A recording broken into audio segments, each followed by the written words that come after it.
ليا طلب عند كابتن احمد بلال. تعرف تسكت يا كابتن احمد؟ انت الوحيد اللي عايزك تسكت، انت وشك وحش علينا يا عم. كلنا عارفين اللي الزمالك جايب صفقات ضال، كلنا عارفين ان الزمالك جايب لعيبه ما تعرفش تعمل فرق، وعارفين ان الزمالك ممكن بكتير قوي يبقى في الصفوف الاولى، الرابع، الخامس، السادس في الحاجات دي، وعارفين اللي هو مش هياخد دوري ومش هياخد كاس مصر ومش هيخش افريقيا.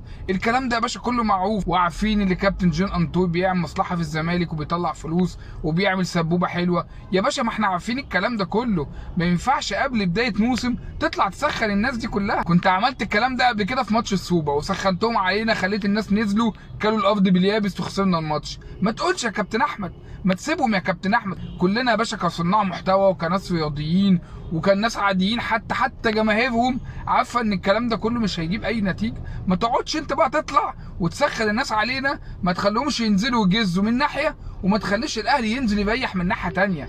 وانت برضه لما تطلع كل يوم تقعد تقول ان الزمالك مفيش يا عم، ده مش هياخد حاجه، ده مش هيعمل حاجه، انت كمان بتخلي لعيبتك عندها ثقه في نفسها عاليه جدا ان هم يقللوا من المنافس. فبدل مثلا ما ينزل يلعب بنسبه 90% 100%، فينزل مثلا بيلعب 30 40%. فالمفاجآت وارده. الزمالك اسم كبير في 100 عقبه يعني، فانت مش عارف برضه ظروف كل ماتش عامله ازاي. فبعد اذنك يا كابتن احمد، التصريحات اللي زي كده خليها لنفسك، خليها يا عم على السوشيال ميديا، لكن ما ينفعش برضه تطلع تقولها له مع التلفزيون وتسخن الاجواء. فنصيحه يا كابتن احمد بعد اذنك، اسكت، ما تحرقش المفاجاه، خلينا نشوف الحاجات دي كده لايف ونستمتع كده ونتفرج وننبسط كده.